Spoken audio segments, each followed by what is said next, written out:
Okay, welcome everyone. PARSHA to Shavua. This week we're learning PARSHA Beshalach, found on Be There Israel and the Or Chadash website and blog. Please tell your friends. Oh, I've got to sing first. How could I forget that? And a refuah shlema for Shachar Bat Gitit,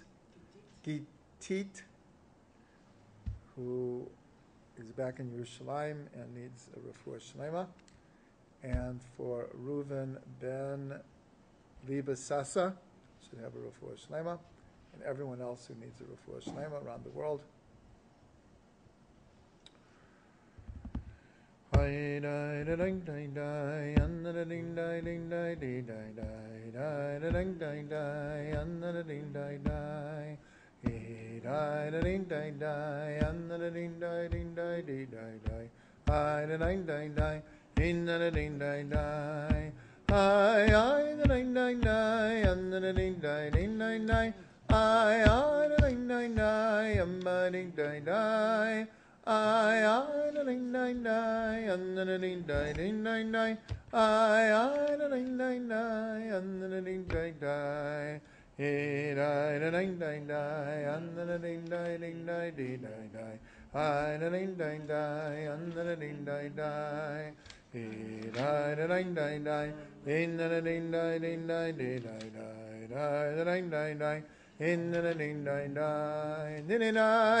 So I was just thinking it's a very good thing that we're singing, because this parsha is the Song of the Sea, and it's even called Shabbat Shirah, the Shabbos of Song.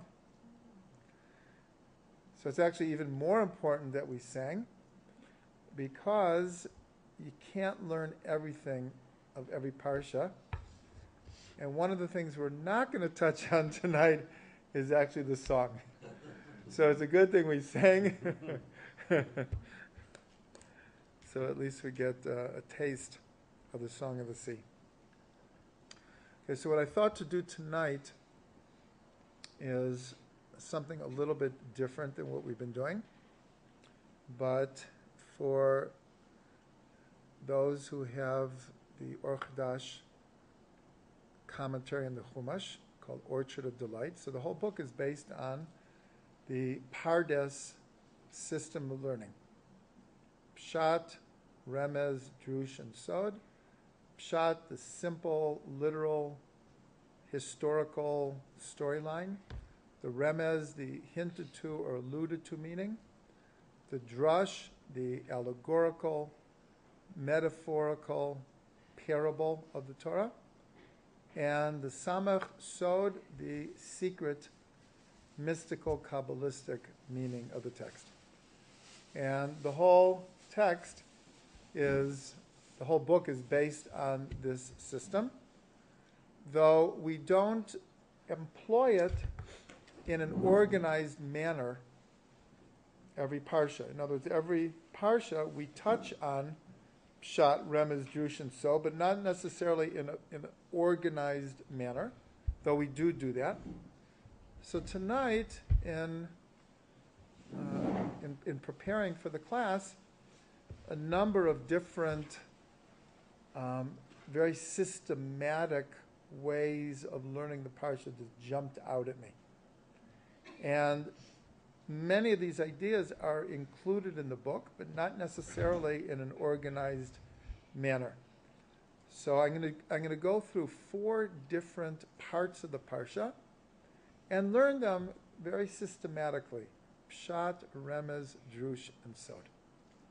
So we're going to start with the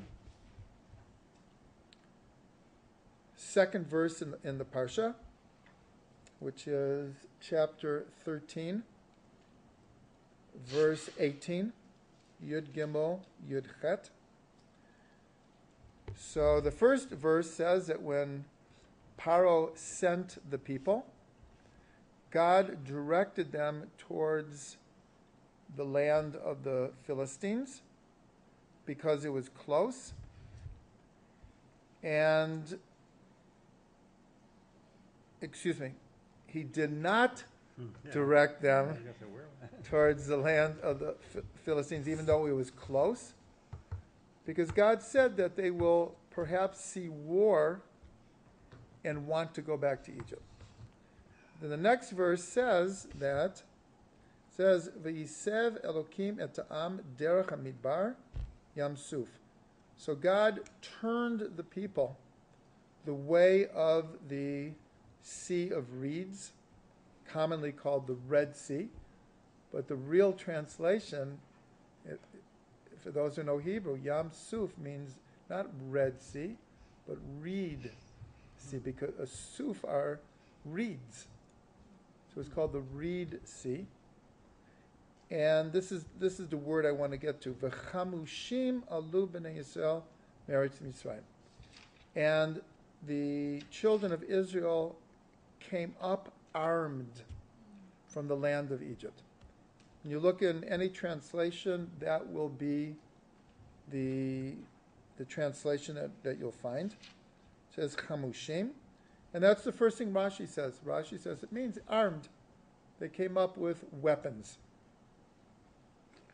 But then, so that's the simple pshat. The simple pshat is they're leaving Egypt, going into the really wild desert, and they came up with arms.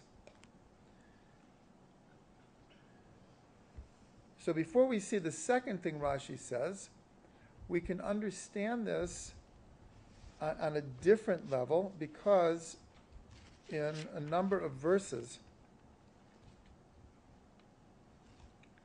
it says now we're in chapter 14, verse 8. So it says, V'yechazek Hashem et leiv Paro, Melech Mitzrayim, and God hardened the heart of Paro, the king of Egypt, V'yirdof achrei b'nei Yisrael, and he pursued b'nei Yisrael, u'b'nei Yisrael yotzim biyad Ramah, and Israel came out with an upraised arm. Now the question is, what does it mean, an upraised arm?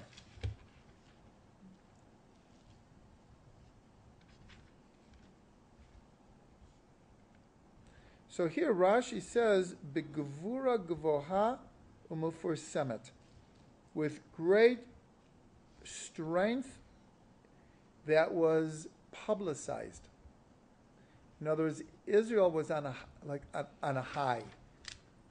10 plagues later, and after the last really decimation of Egypt, the killing of the firstborn, so word began to travel.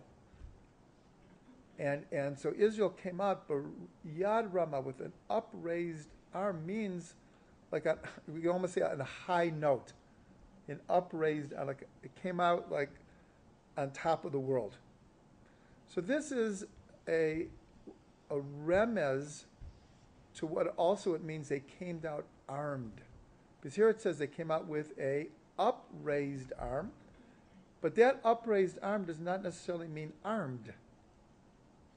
In other words, we can arm ourselves spiritually. We can arm ourselves with a positive attitude. We can arm ourselves with faith. So the simple text is we came out with physical arms. But we all know that physical arms do not guarantee victory on the battlefield. There's a lot more to what goes into a victory on a battlefield. And here they came out with like an upraised spirit. They were like flying. So that's the remez. That there's physical arms and there's spiritual arms.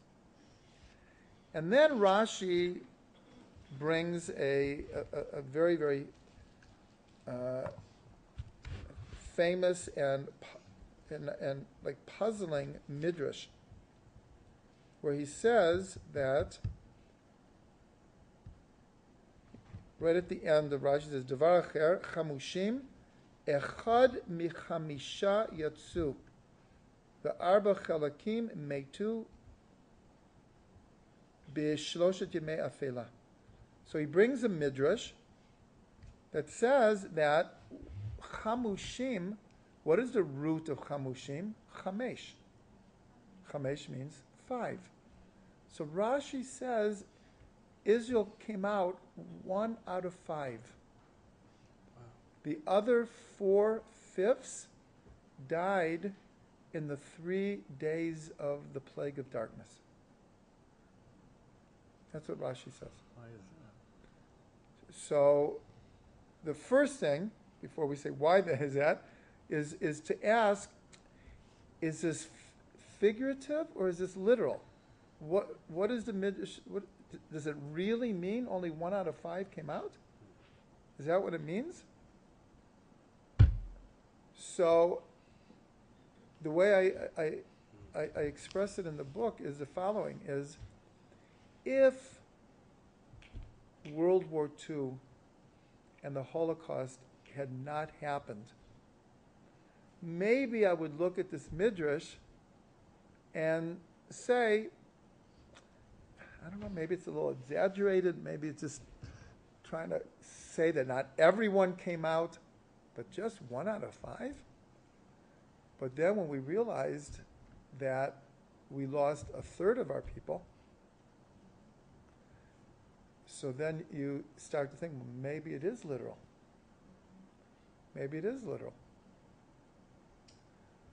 So now to answer why only 1 out of 5. So we're told that, according to this midrash, 4/5 of the Jews were not psychologically, spiritually, emotionally prepared to come out of Egypt.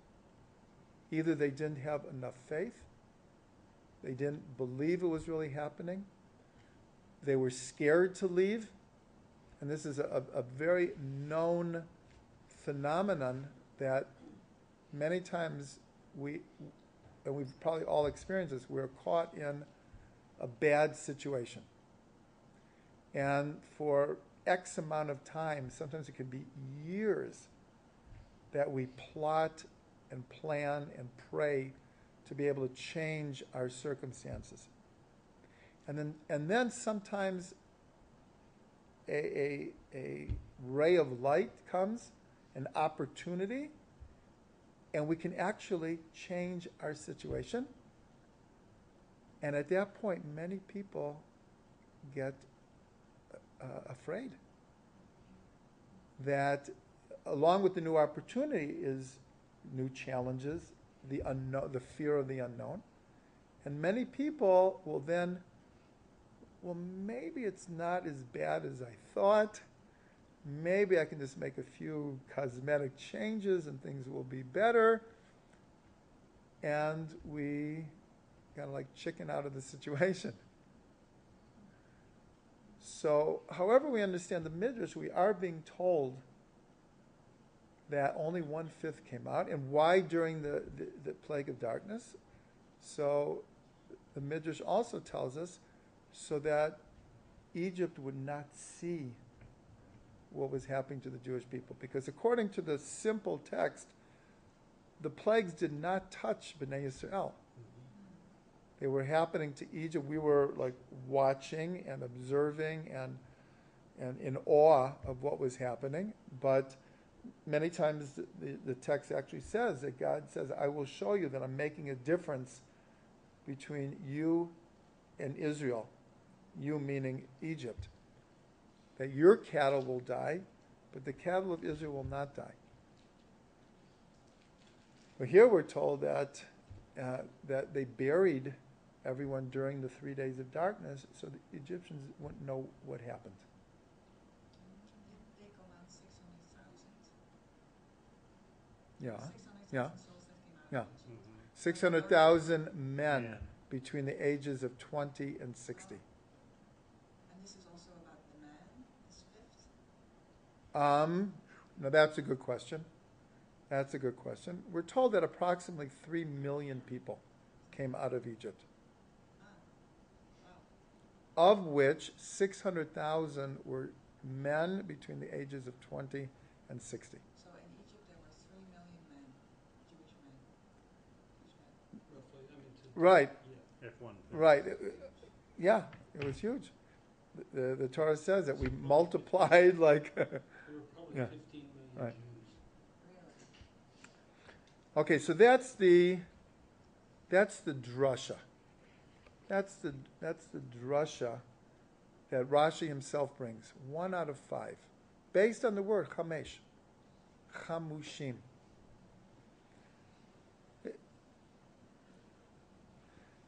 Now, what's the sod? What's the deeper understanding?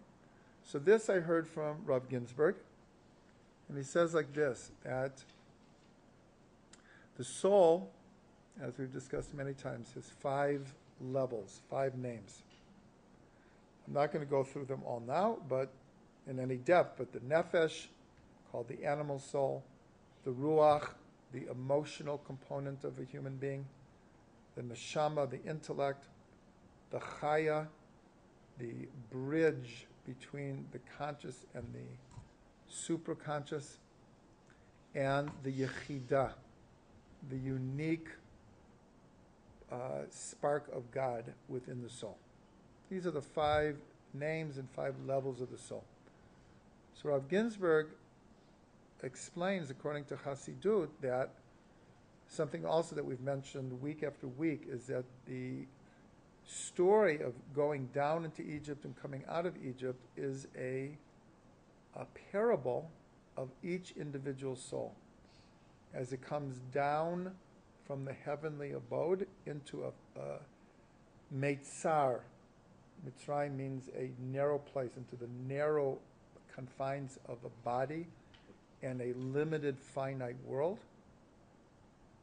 And coming out of Egypt is the soul learning how to operate with the body, receiving the Torah, which is the spiritual manual of how to navigate this world, and then coming into the Holy Land is hopefully accomplishing what we came in this world to accomplish. So Rav Ginsburg explains that when a person wants to go from level to level, and here we're talking about like major levels, like leaving Egypt and going to Israel. Notice when we make major changes in our life, and we go from not just one physical place to another physical place, but from one level to another level, spiritual level. So he explains that what this is the yechidah in the soul being revealed, meaning the spark of God is being like activated in order for us to make this quantum leap from level to level. So he explains, according to the Midrash, says in order to do that, you have to experience, in a sense, an ego death of the first 4 levels. In order to propel the 5th level to be able to make that quantum leap, and then once the quantum leap is made, then it, in a sense, it can reincorporate the other 4 lower levels of the soul. So he said that's what the Midrash means on a personal, spiritual level. That only 1 out of 5 came out of Egypt. The other 4 had to experience an ego death in order to be able to come out of Egypt. And I remember when I learned this, and it rang so true. It just rang so good. Again, we're not talking about small changes in our lives, small adjustments. We're talking about when we make major changes, there has to be a certain, what we'll call ego death or nullification of the ego in order to let that most inner potential, the yechidah, the ability to make that change, make that transition. This is a it's a very deep concept, but also very practical. That, in other words, to prepare ourselves to make changes like this, we have to be prepared also for the inner turmoil that comes with it. But because even though Israel was, in a sense, observing the 10 plagues, it was still an awe-inspiring experience to be in that position. Last week, we learned that when, in a sense, we kept the first Seder as the firstborn were being killed. So it says that you would eat the matzah and the morah and the korban pesach with your loins girded. Today we sit back, we lean, we tell the story, relax. But they were like girding themselves, because if you can imagine the energy that's happening all around them. It wasn't that they were oblivious to it or they were unaffected by it. So that first Seder, we ate matzah very different than every Seder afterwards.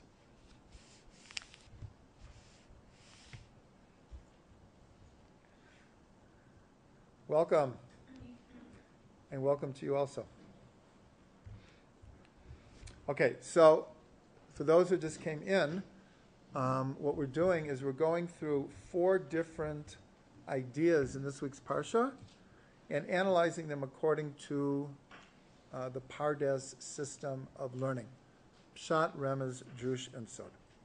Okay, so I have to say, unfortunately, whatever, we're going to skip over the whole Song of the Sea and crossing the sea. But obviously that's a big part of this week's Parsha. And we're going to go to what happens right after we cross the sea. So you can go to chapter 15. Pasuk 22. Perak Tet Vav, Pasuk Chaf Bet. 380 in the Art Scroll. Okay, so we've crossed the sea, miracles, we sang, the women sang, and then it says, V'yisa Moshe et Yisrael miyam suf, v'yetzu el midbar shur. And Moshe led the people, caused them to travel from the Reed Sea, and they went out into the desert of Shur. V'yelchu shlosha yamim b'midbar v'lo matzu mayim. And they went 3 days in the desert, and they did not find water. And then it says, Vayavohu Marata, and they came to a place called Mara. V'lo yachlu lishtot mayim, and they were not able to drink the water. They finally found water, but they couldn't drink it. Mimara ki marimha, because the waters were. Wait, let me just say this again. V'lo yachlu lishtot mayim mimara. They weren't able to drink the waters because of the bitterness, because they were bitter. Al kain karash shema Mara, and therefore they called the place Mara, bitterness. So we're going to analyze it according to Pardes. So the simple, I'm going to continue. And the people complained, we have nothing to drink. And Moshe cries out to God. And it says, and God showed him a tree, and he threw the tree in the water and sweetened the waters. Okay, so what's the shot here? The simple understanding is, if anyone's ever been in the desert without water, I don't think we would go 3 days before we started complaining. Maybe 3 hours.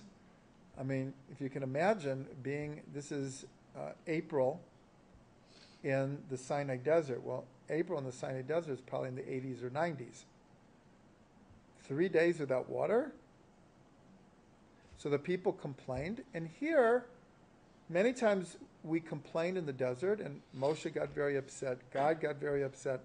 Here, it doesn't say that they got upset, because it's explained like, it's natural for people to cry out, we have no water. So the simple understanding is they finally came to bitter water. They couldn't drink it. God shows Moshe a tree. He throws it in, and the waters are sweetened. So here, that's just a simple storyline. But we can also see that there must have been something about this tree that on a physical level sweetened the waters.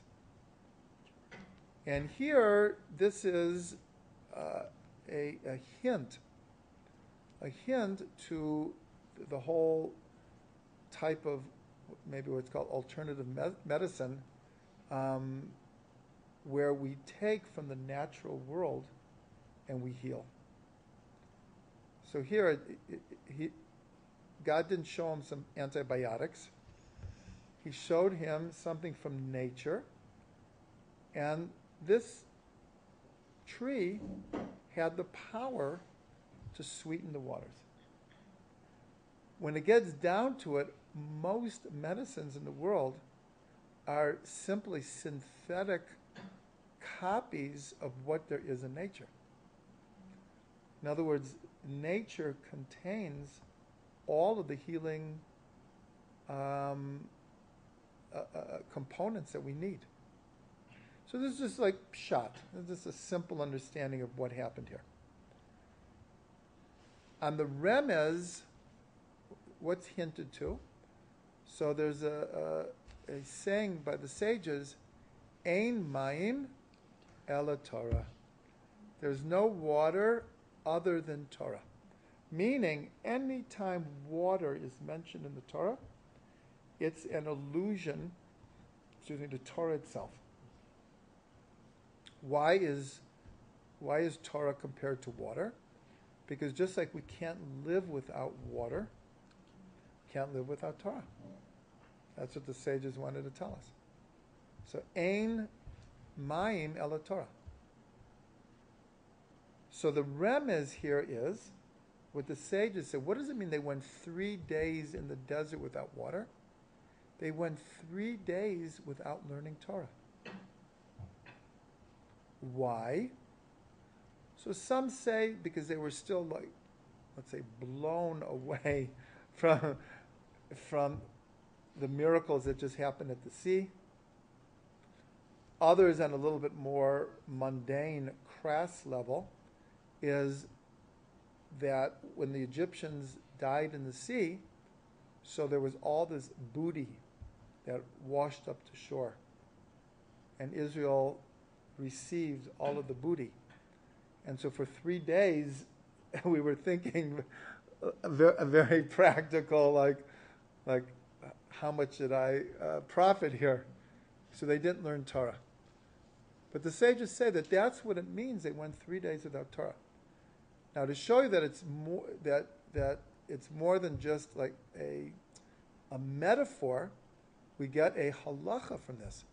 This is the source of not allowing 3 days to go by without reading publicly from the Torah.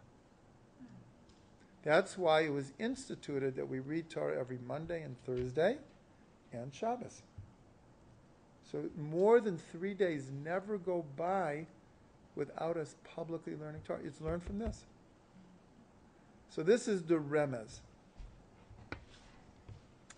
The drush is, I learned this from the Baal Shem Tov. I'm not sure if he's the only one who said this, but the Baal Shem said this. So when you go back, so it says that they couldn't drink from the waters. So the literal translation is they couldn't drink from the waters of Mara because they were bitter.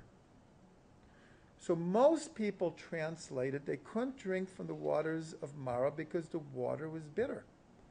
So the Baal Shem said, no. He was reading it the Pshat. It's a drasha, but he was reading the Pshat. They couldn't drink from the waters of Mara because the people were bitter. It's not that the water was bitter, but because the people were bitter, the water tasted bitter. Why were they bitter? Because they weren't learning Torah. They were involved with the booty. So this is like an amazing explanation.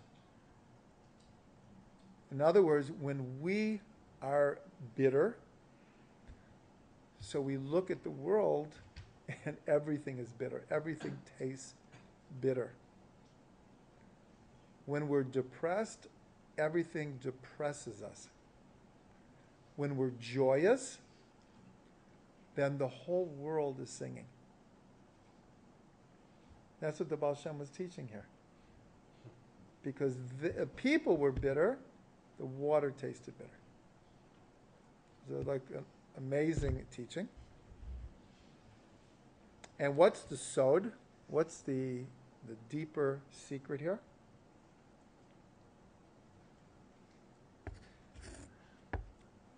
So this is the teaching. This is one of the main places. It's not the only place, but it's one of the main places for the concept called like cures likes. And the either Midrash or Gemara say the following. Man is not like God. Man, when he wants to heal, will heal with opposites. But God, when he wants to heal, will heal with likes.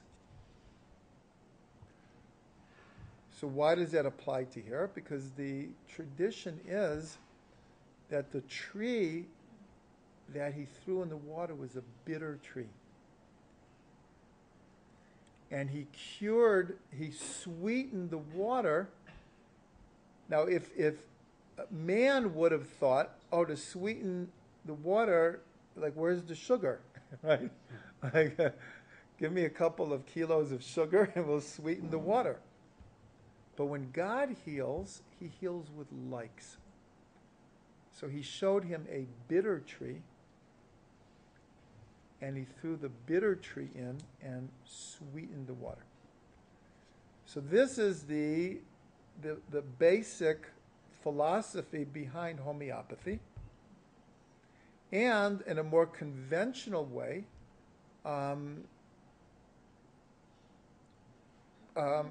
vaccines. Because what is a vaccine? A A vaccine is basically a person, let's say it's a smallpox vaccine. A person is given a very small amount of, it's unbelievable, but smallpox. But it's enough to set off the immune system to fight it, but it's not enough to actually get the smallpox, chas v'shalom. That is the whole basics of vaccines. Vaccines, over the last 50 years, have saved hundreds of millions of people's lives. Hundreds of millions, maybe more. Maybe more. For those of the age, I'll never forget when the polio vaccine came out, and they were distributed for free at all the schools, and on Sundays, there was a series of Sundays, people used to stand around the block because 50 years ago polio was still a major disease in America. What? Sugar.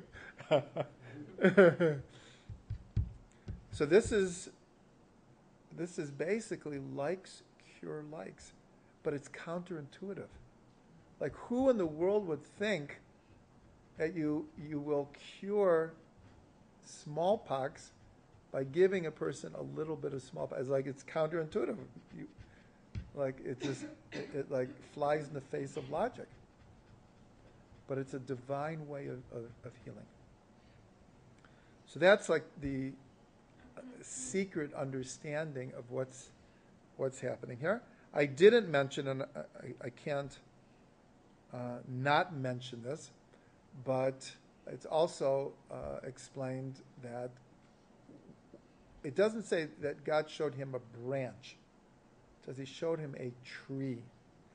So we're told it's Eitz Achayim. It's the tree of life. And what is the Torah called? Eitz Chaim Hi. It's called the tree of life. So again, why was the water bitter? Because he hadn't learned Torah. So what was the antidote? Is learn Torah, right? That's the antidote. I'll never forget. This is funny, but it's so true. At NCSY National Convention, and David Lukens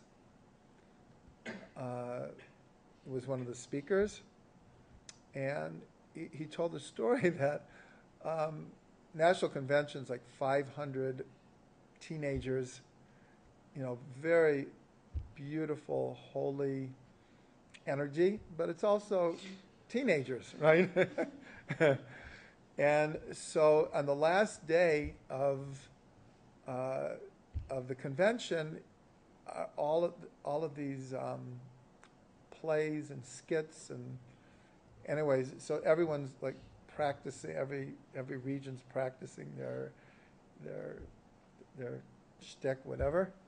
And so one of the regions, they came up with this great song about learning Torah, and they were practicing it on and off for 5 days, right, in preparation. So one time David Lukens came to them and said, anyone want to sit down and learn Torah? And they're, no, we're too busy making up this song about learning Torah. We're too busy to actually learn Torah. We need to sing about it. So what's the antidote for not learning Torah? Is to actually learn Torah. You can't get away from it. Okay. So we've gotten through two incidences in the PARSHA according to Pardes. Okay, now we're going to do a third one. So right after this incident of the bitter waters, so the beginning of chapter 16, actually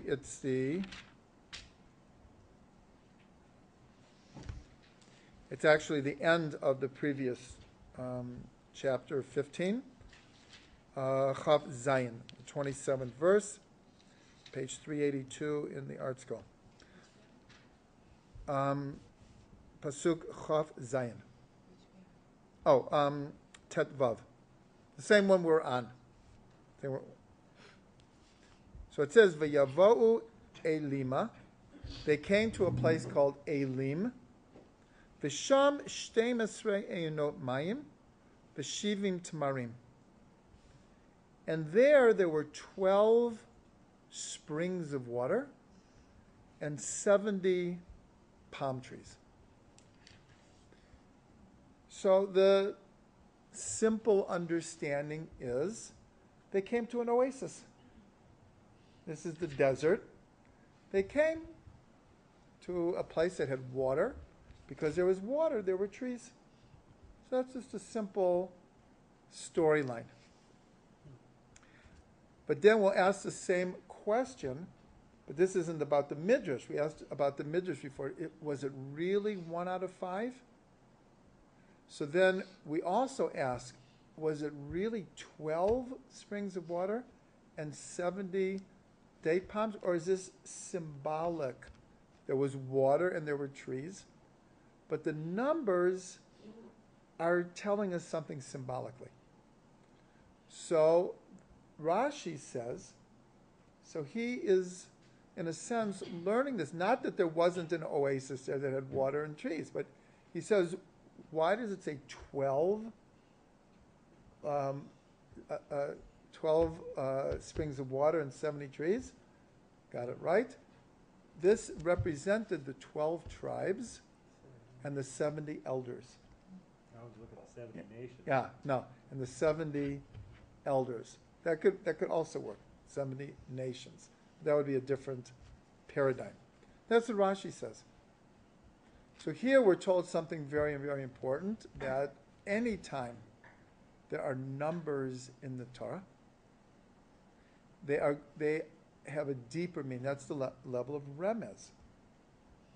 That's why Rashi is bringing the alluded to me. It's alluding to the 12 tribes and the 70 elders.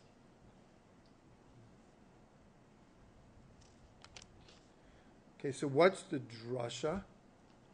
What's the significance of 12 and 70? So here, we'll start with the 70.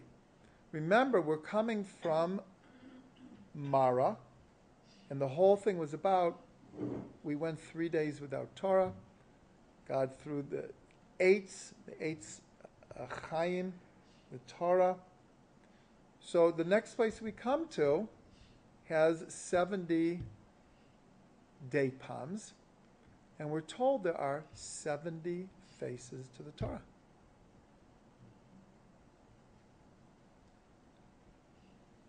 So in other words, when the bitter waters are sweetened, then we can access the 70 faces of the Torah. If we're learning Torah and we're bitter, we're not going to see the 70 faces of the Torah. We're going to see it very, let's say, one-dimensional. But since the waters were sweetened, so that opens up this oasis, which I will call the orchard of delights. And they could access the 70 faces of the Torah. So that's the symbolism of the 70 date palms. Now what about the 12 tribes? How can we go deeper than that? So there's a midrash that says that when we crossed the Yam, crossed the sea, actually 12 channels opened up. And each tribe went through their particular channel. That's what the midrash says. So what does that mean? What does that mean? So Rabbi Nachman and others explain, What it means is that each tribe had what Rabbi Nachman called their own girsa of prayer, or their own nusach of prayer.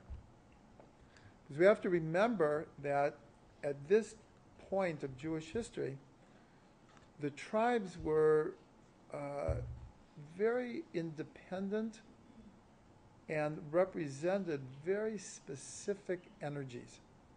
That's why when we camped in the desert, each tribe had their own direction, their own camp, their own flag, their own color. They had their own stone on the breastplate. That each tribe was very independent. What it reminds me of, what's reminiscent that we could relate to, is when the 13 colonies of the United States decided to make a federation. But before that, each state had their own constitution, their own money, their own laws, their own governor, and was usually inhabited by different people. In other words, all the Quakers gravitated to Pennsylvania, and different religious affiliations, many of them that were fleeing oppression in Europe, but they settled in different states. So each state was very, very different, but at one point they made a confederation, a federal system. So the tribes were very similar to this. There was fierce loyalty to one's tribe. And we see this actually through the Tanakh. It's not just there. This lasted for a long time afterwards. Now we think of the Jewish people. We don't think of individual tribes. So the 12 springs of water here, each tribe had their own spring of water, because that was the construct of Bnei Yisrael at the time. And again, this is alluded to, this idea that we came through 12 channels in the Yam. And Rabbi Nachman compared it to today, that we do have many, many different types of prayer. That's why on Shabbos in Yerushalayim, you could hop from like one shul to other, and each one, the basic prayers are all the same, but they will be really very different, the way they're chanted, the pace, the songs, the what? The order, the intonation. And so that actually exists until this day. So that's the 12, we'll call it the 12 nusachs of each tribe, and the 70 faces of Torah. But now we have to get to the Sod. We have to go one step further. And we have to understand, what is the significance of a palm tree? Why did the Torah have to tell us specifically a palm tree? So we know from the verse, Tzaddik katamar yifrach. A tzaddik, like a date palm, will sprout. So the tzaddik, and Tu B'Shvat is coming. That we're not going to get to, but if people who are interested, who have Orchard of Delights, there is a very, very good article about Tu B'Shvat and its connection to this week's Parsha. Because Tu B'Shvat will always come right before or right after this Parsha. So but Tu B'Shvat's not until next week, so I wasn't going to get into it. But there are a number of references in this Parsha to trees. So it's very connected to Tu B'Shvat. So here we see, though, that it's not just any tree. It's the tzaddik. And there are how many? 70. So just like we had 70 elders, and then we had 70 members of the Sanhedrin. So when the Sanhedrin ended, and the age of the sages ended. So now we have, hopefully we have 70. Hopefully we have 70 tzaddikim in every generation. We're told that we have 36 hidden tzaddikim in every generation. But here the 70 represent the elders, the Sanhedrin, and the tzaddikim of the generation. The ones who are privileged to really understand the 70 faces of the Torah. But, so now what about the 12 springs of water? So here we have, Alan mentioned that the 70 date palms may be also alluding to the 70 nations. But here we'll see very interesting that actually that they are connected to the 70 nations and to the 12 tribes. So if you go to the end of the Torah, Parshat Ha'azinu, all the way at the back, page 1102 in the art scroll, in Devarim Lamed Bet, Pasuk Chet.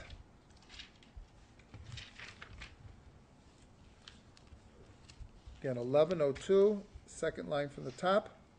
So it says, B'hanchel elyon goyim, b'hifrido b'nei adam. So it says, and when God on high gave an inheritance to the nations, and he separated humanity, Yatsev gvulot amim lemispar b'nei Yisrael. He established their borders according to the number of b'nei Yisrael. Futuristic. Yeah. Well, here the question is, wait a minute. It's clear what's being hinted to here are the 70 nations. But they came before the 70 souls of Yaakov went down to Egypt. So how can the text say that the 70 nations were given their portions according to the 70 archetype souls of Israel? So the answer is, that's given, is futuristic. In other words, what it means is God, of course, as the author of the Torah, knows everything beforehand. And so when the 70 nations, who are they? These are the 70 sons and grandsons and great-great-grandsons that come from Noah. And the 3 sons of Noah, that's who the 70 are, as explained in PARSHA Bereshit. But God saw in the future that there would be 70 archetypal souls that went down to Egypt. Therefore, God established the nations according to those 70. So that's why here, when you have the 12 springs of water and the 70 date palms, so this is alluding to that the nations of the world are, in a sense, included and find their portion according to the number of Bnei Israel, as it says in Ha'azinu. Okay, we'll hold our questions until the end because we don't have that much longer. Okay, so we have one more, the manna. One more incident that we will look at according to Pshat, Remez, Drush, and Sod. And this occurs right after they have come to this place with the 12 springs of water and the 70 trees.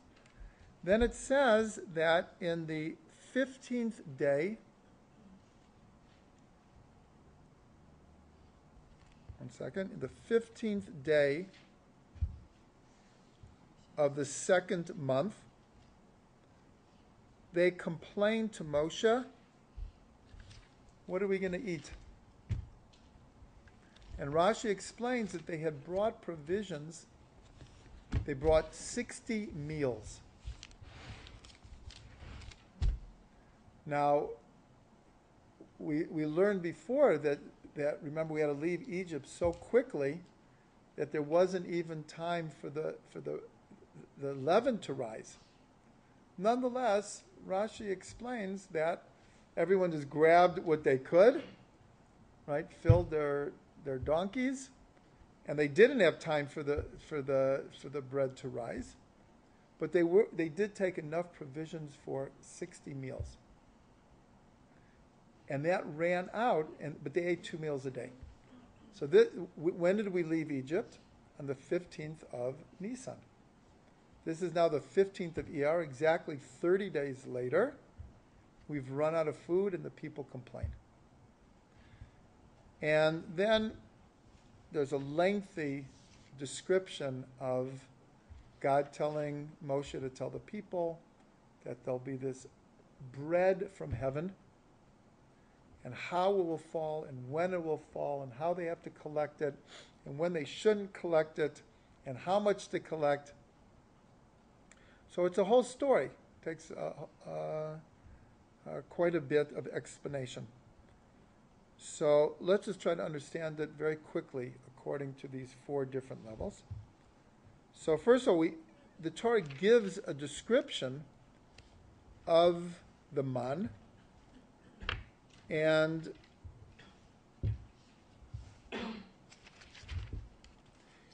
the description is very ethereal. Is that a layer of dew, what appeared to be dew, would ascend, and on the surface of the desert there was a thin, here it says, like frosty substance called man. So the simple understanding is, and it's obviously not so simple, bread from heaven, and that's exactly what the Torah calls it. Right, and frosty in the desert. But it's but it's literally in pasuk Daled, pasuk Tet Zayin, it's called lechem mina shemayim, bread from heaven. So people conjecture, what bracha did they say in it? See, we on bread we say motzi lechem min haaretz. So people conjecture, did they say hamotzi lechem min hashemayim? And man? I don't know if I've never heard a definitive answer to that, but it's a question. It's a question. Okay, so a remez here, an allusion here is what it says in the Midrash. What did the man taste like? What? It's anything you want it to. I'm sorry? It's anything you want it to taste like. Exactly. The Midrash says, whatever you wanted it to taste like, that's what it tasted like. So we could say it tasted masha atarotzeh zo. What you wanted it to taste like, that's what it tasted like.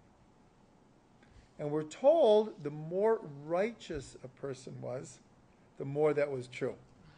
The less righteous, that's why later on people are complaining and say, all we have to eat is this man. They were, yeah, they right, but that's because of their level. And there's a famous story of from Rabbi Nachman of the fixer, and there's another one, the simple man and the complicated man, and they were poor, but whatever they ate, what a feastula. What a feast, Allah. Right, bread and water. Wow, what a feast. Because it tastes what you want it to taste like. So that, you'll see in a second, that leads into the drasha. And the drasha is actually in the Torah itself.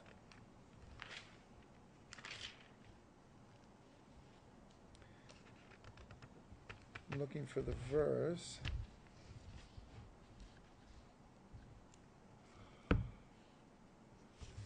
Where, well, just to save time, so it says that the people called it man because they didn't know mahu.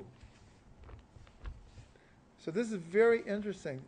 The Torah itself is like giving a drasha. Now, what is this compared to? Throughout the Talmud, a device that is used very frequently when the sages wanted to make an allegory, a parable, a metaphor. So they would take a word and they would say, don't read it this way, rather read it this way. And they would read it different. It was very close. It was like a pun. They were like puns. But they were used to bring out a deeper meaning. So they said, don't read it like it appears to be read. Let's read it differently to extract a deeper meaning. So in a sense, that's exactly what the text is saying. The people called it man because they didn't know mahu. They didn't know what it was. What is the noun? What? What is the noun? Again, don't read it ma, read it man. It's like a pun. It's like a pun. That's all the sages, and they would read the word differently. They would add a letter, or they would make it plural, or they would leave out a letter, and so you're not reading it the same way. You say, wait a minute, that's not what the word says. But that's a device they used for a drasha, because it was close to it. So here it says they called it man because they didn't know mahu, what it was. They could have called it ma, right? And for all generations we would have called it ma. Is it related to manna? No, that's the next. That's the sod. That's the next thing. And the next thing is when they're complaining. If you look at pasuk Tet Zion, and again you'll see it in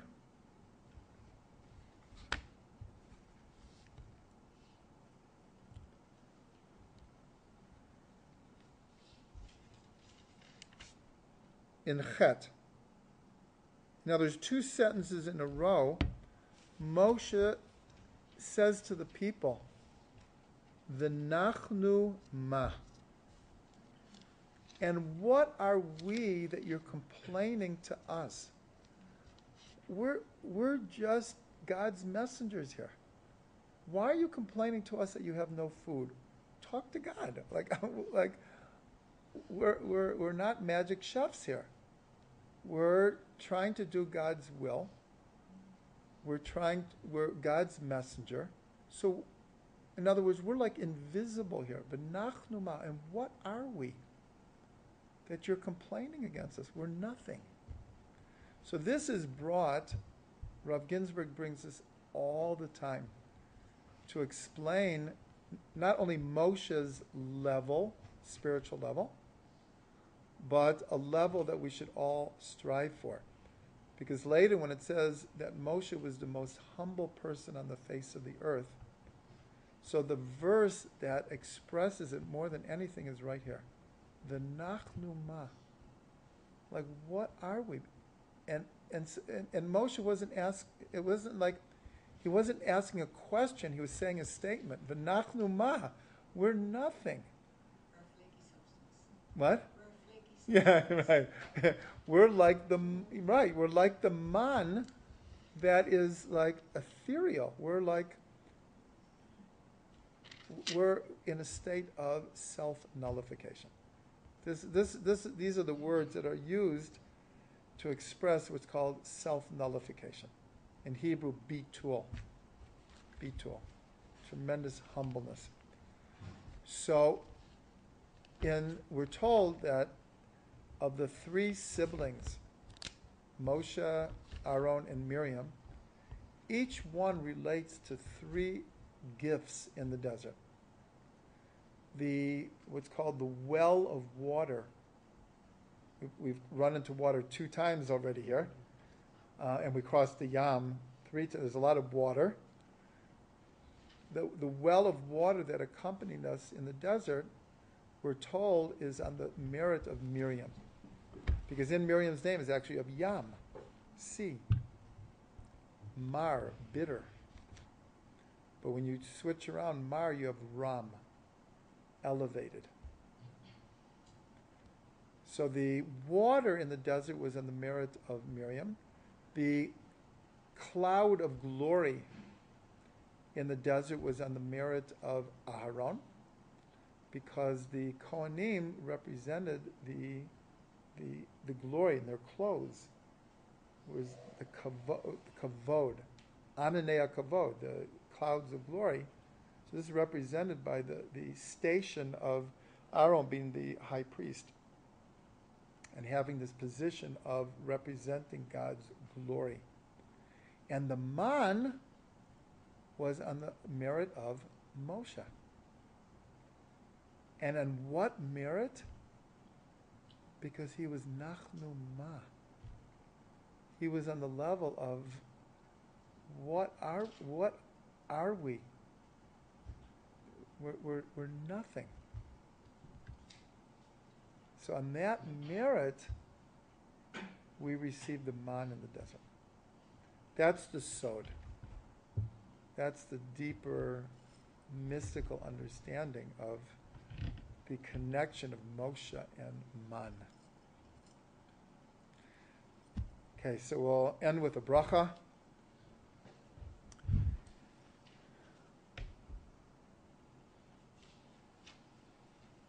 And the bracha is that on the merit of learning the Torah, according to the system of Pardes, of seeing that the Torah has level after level after level, deeper and deeper, more and more profound. So we should all merit to the 12 springs of water and merit to eat and be in the shade of the 70 date palms. Chaim b'chaim.